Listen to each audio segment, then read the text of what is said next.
बिस्मिल्लाहिर्रहमानिर्रहीम। अस्सलाम वालेकुम नाज़रीन, मैं हूं साकिब बशीर। आज आपके सामने रखेंगे कि 300 से ज़ायद वकला ने एक बड़ा ही अहम और गैर मामूली नौइयत का ख़त लिखा है, और ये ख़त के मुखातिब हैं जो हाई कोर्ट्स के जजेज़ हैं और सुप्रीम कोर्ट के जजेज़ हैं। इस ख़त में क्या लिखा गया है और इस ख़त का जो है वो पर्पज़ क्या, मकसद क्या है, ये आपके सामने रखेंगे। सारा मतन आपके सामने रखेंगे।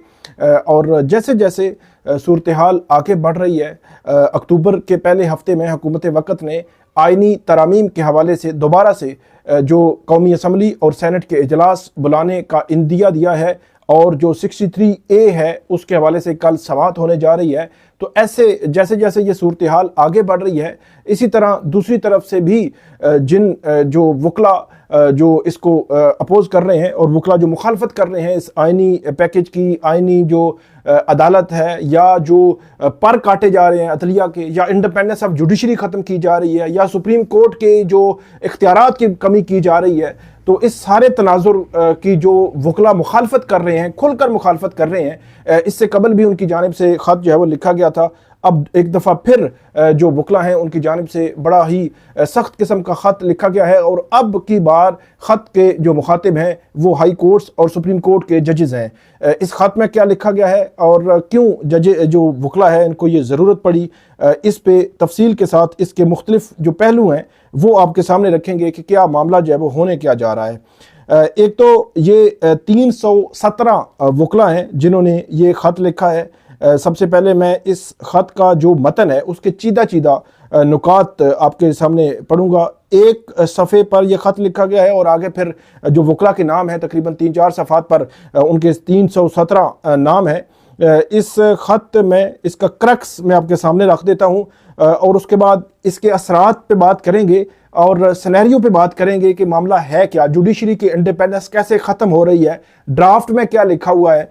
इस ख़त में जो वकला हैं वो ये कहते हैं कि जजेस किसी भी नई अदालत का हिस्सा न बने, मतलब हाई कोर्ट्स और सुप्रीम कोर्ट के जजेस जो इंडिपेंडेंट जजेस हैं और उन्होंने आइन पर हलफ लिया हुआ है, और जो आइन के तहफ़्फ़ुज़ का हलफ लिया हुआ है, वो किसी भी नई अदालत का हिस्सा न बने। नई अदालत की हैसियत PCO कोर्ट जैसी होगी। ये PCO कोर्ट जो है वो ये बहुत आम फहम जुमला आपने सुना होगा, PCO जजेस, PCO कोर्ट। ये प्रोविजनल कॉन्स्टिट्यूशनल ऑर्डर PCO, ये अबूरी हुक्मनामा जो general Musharraf, dictator general Musharraf ने जब 99 में आए तो उस वक़्त भी PCO के तहत हलफ हुआ, और फिर जो है वो 3 मई 2007 को भी इमरजेंसी नाफिज की गई, तो PCO के तहत जजेस से हलफ जो है वो लिया गया, तो उनको प्रोविजनल कॉन्स्टिट्यूशनल ऑर्डर कहते हैं। और ये एक गैर आइनी इकदाम है कि जहाँ पे आइन को मुअत्तल कर दिया जाए, कोई भी मुअत्तल करने वाला हो आइन को कोई मुअत्तल नहीं कर सकता।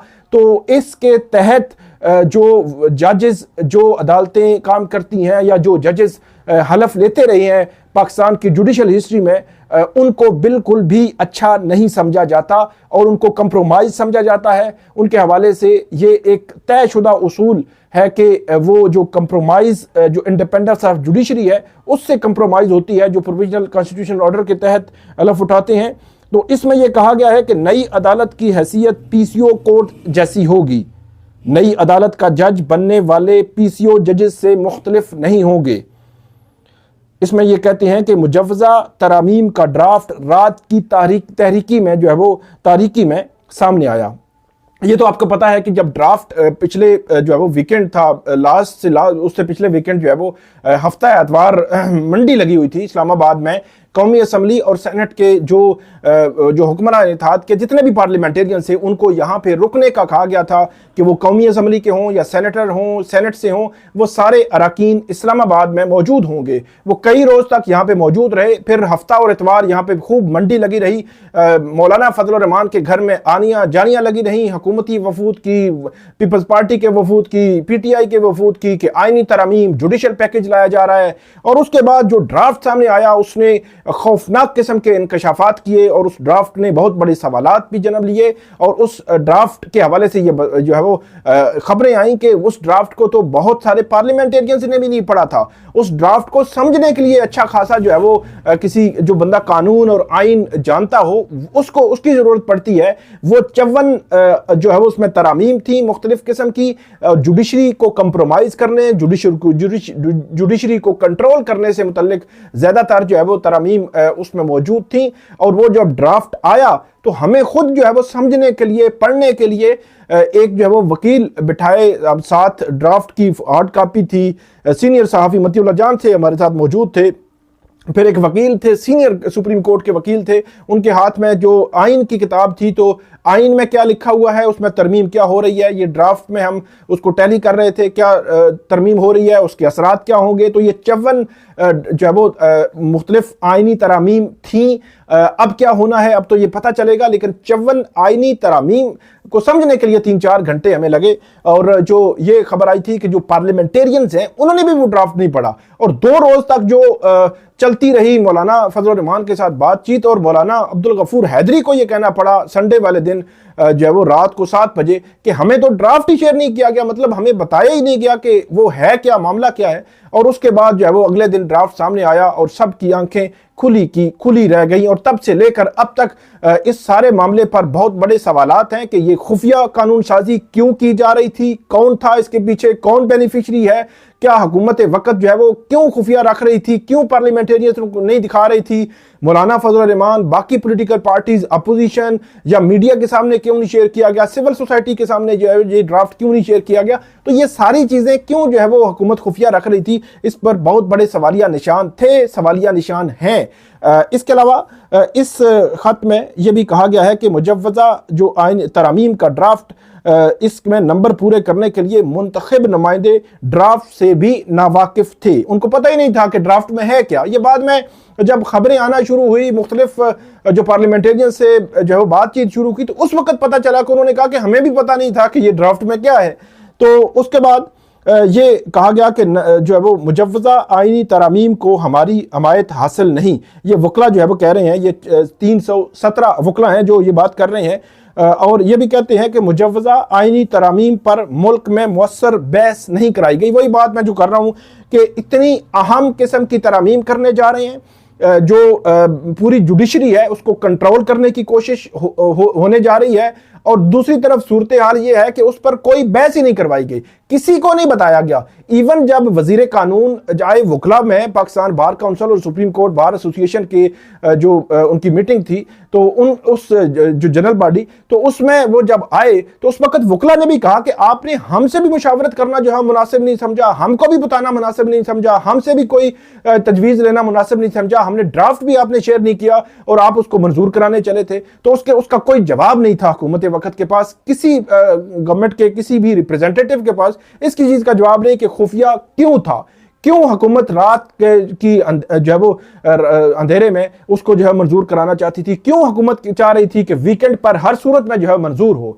तो अब इसमें ये कह रहे हैं कि कोई इसमें जो ड्राफ्ट के हवाले से किसी किस्म की कोई हमायत भी नहीं है और इसमें कोई बहस नहीं करवाई गई, कोई मुशावरत नहीं है, कोई तजावीज़ नहीं है। 2000 जब ये 18वीं तरमीम हुई थी तो उस वक्त ये बताया जाता है कि तकरीबन 400 घंटे इजलास चला था, जो पार्लियामानी कमेटी बनी हुई थी जिसमें तमाम पॉलिटिकल पार्टीज थी, सिविल सोसाइटी, मीडिया, तमाम की तजावीज़ उसमें शामिल थी। और जो है वो 1 साल तक बड़ी इन डेप्थ उस पर डिस्कशन हुई, एक एक लफ्ज पर डिस्कशन हुई, क्योंकि आइन जब बन जाता है, तरमीम हो जाती हैं, तो उसके एक एक लफ्ज के बहुत गहरे असरात होते हैं। तो उस पर 1 साल तक चलती रही। रजा रबानी जो है वो उसके हेड थे, तो वो खुफिया भी रखी गई थी, लेकिन यह है कि तमाम स्टेक होल्डर्स ऑन बोर्ड थे। और उसके बाद क्या हुआ कि 18वीं तरमीम के हवाले से आज तक किसी ने कोई बात नहीं की। 18वीं तरमीम जो है वो चल रही है और सूबों को जो इख्तियारात दिए गए थे, वसाइल जो है वो सूबों के हवाले किए गए थे, तो वो आज भी कायम है। तो इस किस्म की कंट्रोवर्शियल अगर कोई आईनी तरमीम आप करेंगे तो ये तरमीम को कायम रहना जो है वो मेरा ख्याल है मुश्किल तो होगा, लेकिन इन तरमीम को हटाने के लिए फिर जो है वो एक पूरी इनको मशक करनी पड़ेगी। इसके असरात बड़े गहरे हैं। जो जुडिशरी है वो कंप्रोमाइज जो है वो हो सकता है कि, और कंट्रोल करने के लिए बुनियादी तौर पर ये किया जा रहा है।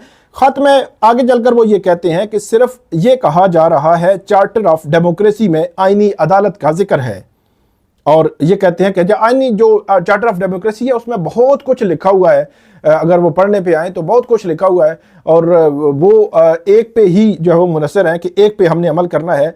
और इन्होंने हाई कोर्ट्स और सुप्रीम कोर्ट के जजेस को मुखातब करते हुए ये कहा है कि आप जजेस ने आइन के तहफ़्फ़ुज़ का हलफ ले रखा है, आपके पास अब मौका है कि अपना इंतखाब करें। कल जब तारीख लिखी जाएगी तो इसमें आप जो है वो शरीके जुर्म नहीं थे, मतलब ये तारीख में लिखा जाएगा कि आप तारीख की दुरुस्त समत थे, तारीख की गलत समत नहीं थे, ये लिखा जाएगा, इसलिए आपने उसका इंतखाब करना है। और इसमें यह कहा गया है कि जो भी कोर्ट बने उसका आप बिल्कुल हलफ ना ले, ये पीसीओ की तरह की कोर्ट होगी, जो है वो प्रोविजनल कॉन्स्टिट्यूशनल ऑर्डर की तरह की कोर्ट होगी, तरह के जज होंगे, जिसमें इंडिपेंडेंस ऑफ जुडिशरी, अदलिया की जो आज़ादी है वो कंप्रोमाइज होगी, और अदलिया के पर काटने की कोशिश की जा रही है। जो चीफ जस्टिस हैं सुप्रीम कोर्ट के, उनके इख्तियारात में कमी लाने की कोशिश की जा रही है, सुप्रीम कोर्ट के इख्तियारात में कमी लाने की कोशिश की जा रही है, जजेस की इंडिपेंडेंस खत्म करने की कोशिश की जा रही है, जजेस की ट्रांसफर के हवाले से जो इस्लामाबाद हाई कोर्ट के जजेस के हवाले से जो किया जा रहा है, वो अगरचे हाई कोर्ट्स की ट्रांसफर है, लेकिन वो इस्लामाबाद हाई कोर्ट के जजेस की ट्रांसफर खास तौर पर मैं इसलिए कहता हूं क्योंकि जब से उन्होंने 25 मार्च को जो खत लिखा था वो खत जो है वो कहीं ना कहीं नहीं हजम हो रहा, तो इसलिए जो इंडिपेंडेंस ऑफ जुडिशरी पर यह बहुत बड़ा जो है वो मामला होगा अगर इस किस्म की चीजें होती है। इसके अलावा कल ही जो 63A है उस पर समाअत भी होने जा रही है। तो इस खत में जो सीनियर वकला हैं वो भी मैं आपको बता देता हूं, जो वकील जो है वो इसमें शामिल हैं। इसमें आबिद साकी साहब हैं, ये मेंबर हैं पाकिस्तान बार काउंसिल के, साबिक वाइस चेयरमैन हैं पाकिस्तान बार काउंसिल के। इसी तरह मुनीर अहमद काकड़ हैं, ये भी मेंबर हैं पाकिस्तान बार काउंसिल के। रियासत अली आज़ाद हैं, ये सदर हैं Islamabad high court bar association के। इसी तरह आबद हुसैन मिंटो हैं, ये सुप्रीम कोर्ट के सीनियर वकील हैं। बिलाल हसन मिंटो ये भी सुप्रीम कोर्ट के सीनियर वकील हैं। सलाहुद्दीन अहमद ये साबिक सदर हैं Sindh high court bar association के, जिन्होंने ये खत जो है वो लिखा है। इसके अलावा जो प्रेसिडेंट हैं Balochistan high court bar association के अफजल साहब, और उसके अलावा अयूब तरीन ये मेंबर हैं बलूचिस्तान बार काउंसिल के, जिन्होंने ये ख़त लिखा है। उज़ैर भंडारी ये भी सुप्रीम कोर्ट के वकील हैं। इफ्तिखारुद्दीन रियाज ये भी सुप्रीम कोर्ट के वकील हैं। कैसर इमाम ये भी सुप्रीम कोर्ट के वकील हैं और साबिक सदर हैं इस्लामाबाद बार एसोसिएशन के। Amanullah Kakar vice chairman Balochistan bar council. Saleem Lashari member Balochistan bar council. Saqib Jilani ये जो है वो तसद्दुक जिलानी जो साबिक चीफ जस्टिस रहे हैं, उनके बेटे हैं, ये भी सुप्रीम कोर्ट के वकील हैं। और उसके बाद सलमान अकरम राजा हैं, सीनियर वकील हैं और सुप्रीम कोर्ट के वकील हैं। मियाँ समीउद्दीन, उसके अलावा बैरिस्टर जैनब जंजुआ, इसके अलावा सालार खान, अदील वाहिद, ये अब्दुल मोइज़ जाफरी, असद रहीम खान, बैरिस्टर अनीक मलक, एहसान काजी,